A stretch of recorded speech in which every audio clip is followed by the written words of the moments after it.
Earlier last week, the headlines were glowing. The markets were at all-time highs. The headlines were all about growth, recovery, and record profits. But then, the data started to shift, quietly but clearly.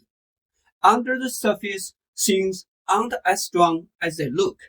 Hey, if you're new here, I'm Dr. Z. I make this channel to help people make better financial decisions. I share what I know, what I have learned, and what I am learning every day. So you don't have to figure all things out on your own. In this video, I'm going to show you 5 warning signs that the US economy may be heading into serious trouble. If you're an investor, a business owner, or just trying to protect your family's financial future, this is something you need to see. Let's start with the labor market, because that's the heartbeat of the economy. And right now, the labor market is sending a clear warning signal. In July, the US added only 73,000 jobs. That's the weakest job growth since 2010. If you take out the pandemic years, it's not just that the number was low. The past 2 months, they were quietly revised down by a total of 258,000 jobs. Meanwhile, the unemployment ticks up to 4.2%. That's the highest in over 2 years.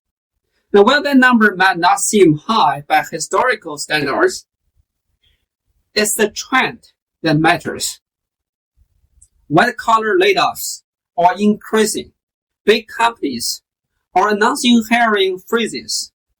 Tech, finance, even healthcare, they're all pulling back. And small business, they are struggling to keep up with wage pressures. We're also seeing fewer job postings nationwide. Wage growth is cooling off. That means people are earning less in real terms, especially after inflation. It's getting harder for households to stay ahead. As the saying goes, a softening labor market often foreshadows broader economic trouble. And right now, it's softening. And here's where it gets more concerning.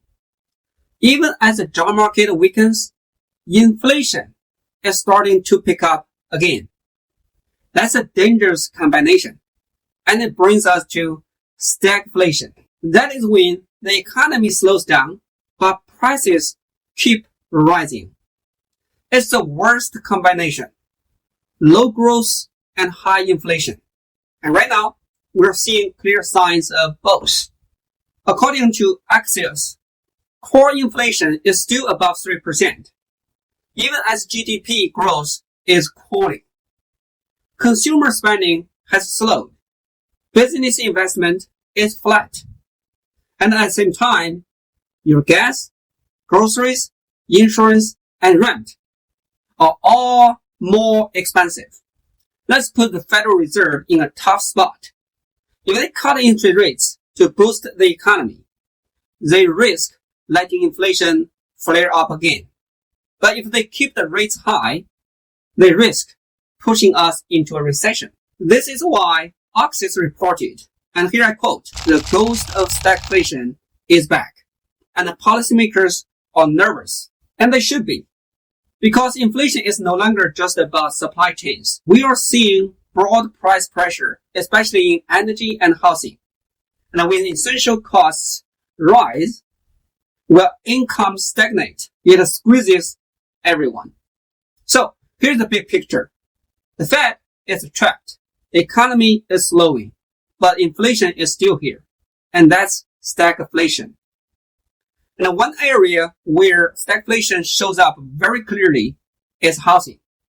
Prices are sticking, affordability is collapsing, and demand is dropping fast. Let's take a look. Across major US cities, home prices have been falling for 3 straight months. That's not a blip. That's a trend. And here's what makes it worse. Inventory is going up. there are more listings on the market, but pending home sales are down 2.8% compared to the last year. That means demand is drying up. Fewer people are making offers. Fewer deals are closing. Why? Mortgage rates are still hovering around 7%. At these levels, monthly payments are brutal.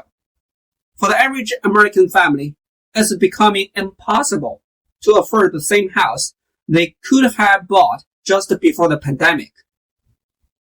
Builders know this. That's why they are starting to cut prices or offer big incentives like buying down your mortgage rates or throwing in upgrades for free. When home builders are giving things away, it usually means they are trying to clear inventories fast. And the housing market isn't the only indicator flashing yellow. If we zoom out and look at a broader set of data, the signs are even clearer. Let's talk about the leading economic index. This is a composite of 10 different forward-looking indicators. It's designed to spot trouble before it shows up in the headlines.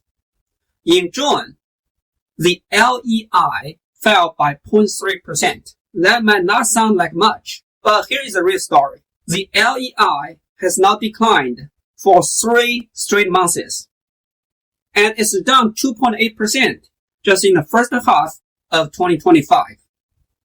That's a big red flag. Historically, when the LEI declines like this for multiple consecutive months, a recession almost always follows.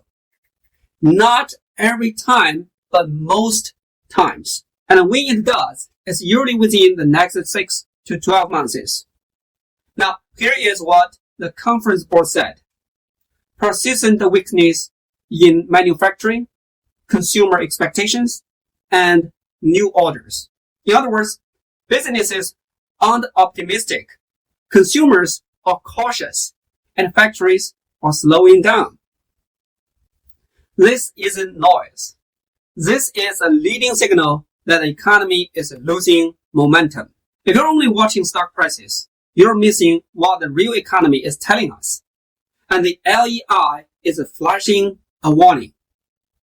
It doesn't mean the data is raising serious concerns. Policy decisions are making things even more uncertain. President Trump fired the head of the Bureau of Labor Statistics just 1 day after weaker than expected job reports. Why does that matter?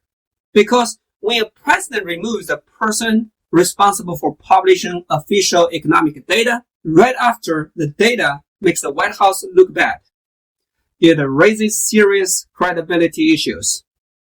And here's the danger. If investors and the public start questioning whether economic numbers are being manipulated or politicized, then confidence in the whole system starts to crack. Now, combine that with growing pressure on the Federal Reserve. President Trump wants aggressive rate cuts, and he has been publicly criticizing the Federal Reserve again. There are whispers that if the Fed doesn't play ball, leadership changes could happen there too. This isn't just about politics. It's about integrity of the economic system. Markets don't like surprises. They don't like chaos. They need transparency. They need to trust that the numbers coming out of Washington aren't being rigged. And when that trust is gone, volatility surges. Investors got jittery. Money moves out of risk assets. And confidence in the U.S. economy, the very thing holding everything together, starts to erode. Now you may wonder, why all of this matters for you? Because these aren't just headlines. They are flashing warning signs that can impact your job, your money, and your future. These warning signs don't stand alone. They connect and amplify each other. A weakening job market means fewer people earning steady paychecks. That reduces consumer spending, which slows down the entire economy. At the same time, inflation stays stubbornly high. Couple that with political uncertainty, and doubts about the Federal Reserve's independence. And you have a serious erosion of market confidence. Housing market struggles and rising credit stress aren't just problems for banks or investors. They affect everyday homeowners, renters, and anyone relying on stable housing costs. So what does that mean for you? It's not time to panic, but it's time to be smart. Prepare by diversifying your investments, saving more where you can, and staying informed with reliable data. In an uncertain economy, your best defense is a clear, calm plan. So here's what you need to watch closely in the coming months. Labor market trends, core inflation rates, the tone and actions of the Fed, housing market signals, and ongoing political pressures. Understanding these signals early gives you an edge to prepare, protect, and position yourself smartly. If you found this breakdown helpful, please hit that like button. It really helps the channel grow. Tell me in the comments, which of these warning signs concerns you the most? And don't forget to subscribe and turn on the notifications and bring you more clear insights to help you make smarter financial decisions in uncertain times. Thanks for watching and have a nice day.